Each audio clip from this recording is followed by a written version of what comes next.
श्री शिवाय नमस्तुभ्यम, हर हर महादेव। 8 मार्च को महाशिवरात्रि है और वर्ष में सिर्फ एक बार आने वाली महाशिवरात्रि के दिन अगर आप गुरुजी पंडित प्रदीप मिश्रा जी के बताए कोई एक उपाय भी कर देते हैं तो आपको इस महाशिवरात्रि का पूरा लाभ प्राप्त होने वाला है। गुरुजी ने लगभग 25 से 30 उपायों की जानकारी दी है। हम हर पार्ट में आपको 3 से 4 उपायों की जानकारी दे रहे हैं। यह हमारा महाशिवरात्रि का पार्ट 5 है। अगर आपने अभी तक वह 4 पार्ट नहीं देखे हैं तो मैंने कमेंट बॉक्स में सभी 4 पार्ट्स की लिंक पिन कमेंट में पिन कर दी है।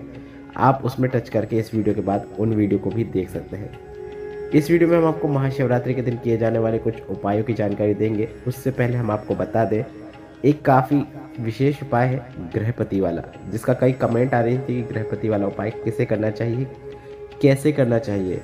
तो गुरुजी पंडित प्रदीप मिश्रा जी ने एक पत्र पढ़ा था जिसमें उन्होंने गृहपति वाले उपाय की जानकारी दी थी। गुरुजी ने कहा था, ऐसे पति पत्नी जिनके आपस में बनती रही है, बात तलाक तक पहुंच रही है, या फिर कोर्ट में तलाक का केस चल रहा है, या फिर एक दूसरे से फ़ोन में बात करना या फिर बात करना ही बंद हो गई है, तो गुरुजी ने कहा है ऐसे रिश्ते में भी आप गृहपति वाला उपाय कर सकते हैं। पति पत्नी में से कोई एक भी यह उपाय करेगा तो लाभ दोनों को देखने को मिलेगा। आपको भोलेनाथ के मंदिर में जाकर प्रत्येक सोमवार या फिर प्रदोष या फिर मासिक शिवरात्रि आपको एक नियम बना लेना है। आपको शिवलिंग पर जल अर्पित करना है। जल अर्पित करते समय आपको गृहपति गृहपति ऐसे स्मरण करना है। आप गृहपति महादेव का भी नाम स्मरण कर सकते हैं। आप ऐसे बोल सकते हैं, गृहपति महादेव, गृहपति महादेव। इस प्रकार से स्मरण करते हुए आपको शिवलिंग पे जल अर्पित करना है। बस इतना ही करना है। आपको नियम बना लेना है। आप 5 से 7 बार अपने नियम पे चल के देखिएगा, आपको लाभ जरूर देखने को मिलेगा। पर आपको जब शिवलिंग पे जल अर्पित करेंगे तो इस बात का ध्यान रखना है, आपको माता अशोक सुंदरी के स्थान पर जरूर जल अर्पित करना है। आपको एक धार माता अशोक सुंदरी के स्थान पर जरूर ले जाना है। अगर आप गणेश, शरण, कार्तिकेय, माता अशोक सुंदरी, शिवलिंग का कटी भाग या फिर शिवलिंग के ऊपर अंत में पूरा इस प्रकार से करते हैं तो अच्छी बात है। अन्यथा आप डायरेक्ट शिवलिंग के ऊपर अर्पित करते हैं तो आपको गृहपति का नाम लेते हुए एक धार जल की माता अशोक सुंदरी के स्थान पर अवश्य ले जाना है। अगर आप शिवलिंग पर जल अर्पित करते हैं और सिर्फ महादेव का कोई विशेष नाम ले लेते हैं तो आपको उसका विशेष महत्व प्राप्त होता है। जैसे अगर आप कुंदकेश्वर महादेव का नाम लेते हुए शिवलिंग पर जल अर्पित कर रहे हैं तो आपको रोग मुक्ति प्राप्त होती है। अगर आप वटकेश्वर महादेव का नाम लेते हुए शिवलिंग पर जल अर्पित करते हैं तो आपको कर्ज मुक्ति प्राप्त होती है। अगर आप अवधूतेश्वर महादेव का नाम लेते हुए शिवलिंग पर जल अर्पित करते हैं तो आपको नशा आदि गलत संगतों से महादेव बाहर निकाल लेते हैं। अगर आप शिवलिंग पर शूलटंकेश्वर महादेव का नाम लेते हुए जल अर्पित करते हैं तो आपको त्वचा संबंधित समस्याओं में राहत देखने को मिलती है, लाभ देखने को मिलता है। अगर आप तुम्रकेश्वर महादेव का नाम लेते हुए शिवलिंग पर जल अर्पित करते हैं तो ऐसे में संतान प्राप्ति के योग बनते हैं। अगर आप शूलपाणीश्वर महादेव का नाम लेते हुए शिवलिंग पर जल अर्पित करते हैं तो आपको कमर के नीचे और पाँव के तलुओं के ऊपर जो समस्याएं होती हैं उन समस्याओं में लाभ देखने को मिलता है। गुरुजी ने कई ऐसे नाम महादेव के बताए हैं जिनका नाम लेते हुए अगर आप शिवलिंग पर जल अर्पित कर रहे हैं तो आपको उसके अन्य लाभ भी देखने को मिलते हैं, विशेष लाभ भी देखने को मिलते हैं। और जल अर्पित करने के बाद आपको उस जल का आचमन भी महादेव का उसी नाम लेते हुए कर लेना है। आशा करता हूँ आपको गृहपति वाला उपाय समझ में आ गया होगा, जिसे आप इस महाशिवरात्रि से करना शुरू कर सकते हैं। आप नियम बना लीजिए कि मैं प्रत्येक माह की शिवरात्रि में यह विशेष उपाय करूंगी, या फिर प्रदोष में, या फिर सोमवार में, और महाशिवरात्रि के दिन करके आप अधिक से अधिक लाभ जरूर प्राप्त कीजिएगा। अब बढ़ते हैं महाशिवरात्रि के दिन किए जाने वाले अगले विशेष उपाय की ओर। महाशिवरात्रि का पर्व बहुत ही विशेष होता है और कुबरेश्वर धाम सीहोर में प्रत्येक वर्ष महाशिवरात्रि के अवसर पर रुद्राक्ष महोत्सव होता है। और अगर आप रुद्राक्ष महोत्सव में जा रहे हैं, भले ही आपको रुद्राक्ष ना मिले, पर अगर आप सीहोर कंकड़ शंकर की धरा में जा रहे हैं, शिव महापुराण कथा का श्रवण करने जा रहे हैं, और कुबरेश्वर धाम में जाने के बाद आपको एक अपना नियम जरूर फॉलो करना है, नियम जरूर आपको पालन करना है। कुबरेश्वर धाम जाने के बाद आपको कहीं पर भी बैठ जाए, ऐसा ज़रूरी नहीं कि आप नीचे आसन लगा के बैठे, ऐसे ही मिट्टी में कहीं पर भी बैठ जाइए।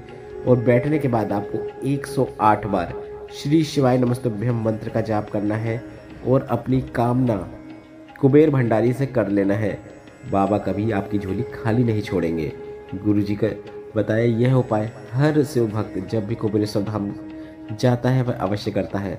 हम यह उपाय की जानकारी आपको इसलिए दे रहे हैं ताकि आप महाशिवरात्रि के अवसर पर अगर सीहोर कोबरेश्वर धाम जा रहे हैं तो आप भी अपनी बात महादेव तक पहुंचा सकें। बढ़ते हैं महाशिवरात्रि के अगले विशेष उपाय की ओर। कई लोगों का प्रश्न आ रहा था कि गुरुजी ने एक बेर वाला उपाय बताया है जिसमें बेर को खाना होता है, तो वह उपाय बताइए। तो अब हम आपको वही उपाय बता रहे हैं कि वह उपाय किन्हें करना है। उससे पहले हम आपको बता दें, गुरुजी पंडित प्रदीप मिश्रा जी ने सभी से महाशिवरात्रि के महापर्व पर शिवलिंग पर बेर अर्पित करने को कहा है। अब बेर अर्पित क्यों किया जाता है वह भी समझ लीजिए। गुरुजी ने कहा, अगर आपके घर में कोई एक सदस्य भी शिवलिंग पर एक बेर भी अर्पित कर देता है तो वह पूरे परिवार के संकट को, काल को काटने वाली होती है। और अगर आपके घर में कोई एक बेर अर्पित कर रहा है तो उस घर में कभी भी किसी की अकाल मृत्यु नहीं होती है। एक तो यह एक बेर अर्पित करने वाला उपाय है, और गुरुजी ने इसके साथ ही 7 बेर वाला उपाय बताया था जिसमें 7 बेर को शिवलिंग पर अर्पित करना होता था। उस उपाय के अंतर्गत आपको बीमार व्यक्ति के ऊपर से 7 बेर को लेकर घुमा लेना है, और घुमाने के बाद आपको अवधूतेश्वर महादेव या फिर कुंदकेश्वर महादेव का नाम लेते हुए 7 बेर को आपको शिवलिंग के ऊपर अर्पित कर देना होता है। अगर वह व्यक्ति स्वयं यह उपाय कर ले, मतलब स्वयं के ऊपर से घुमा के अर्पित कर दे, तो काफ़ी अच्छी बात है। अन्यथा घर का कोई भी सदस्य उसका नाम और गोत्र बोलते हुए उसके लिए भी यह उपाय कर सकता है। पर आपको बेर अर्पित करने का एक विशेष समय गुरुजी ने बताया है, जो कि है दोपहर के 12 बजे। अब यह तो थे गुरुजी के बताए वे उपाय जिसमें आपको बेर नहीं खाना होता है। अब बेर खाने वाला उपाय इस प्रकार है। गुरुजी ने कहा, अगर आप शिवलिंग पर चढ़ा हुआ एक बेर, मतलब आपको शिवरात्रि में शिवलिंग पे बेर तो अर्पित करनी ही है, तो अब जो बेर चढ़ा हुआ है शिवलिंग पे उसमें से एक बेर को आप प्राप्त कर लेते हैं, और वह व्यक्ति जिसे पेट से जुड़ी हुई समस्याएं रहती हैं, पेट से जुड़े हुए रोग रहते हैं, उस व्यक्ति को अगर आप शिवलिंग पर चढ़ी हुई महाशिवरात्रि की एक बेर भी खिला देते हैं तो उसे पेट से जुड़ी जितनी भी समस्याएं हैं उन सभी में लाभ देखने को मिलता है। यह उपाय सिर्फ और सिर्फ महाशिवरात्रि के दिन किया जाता है।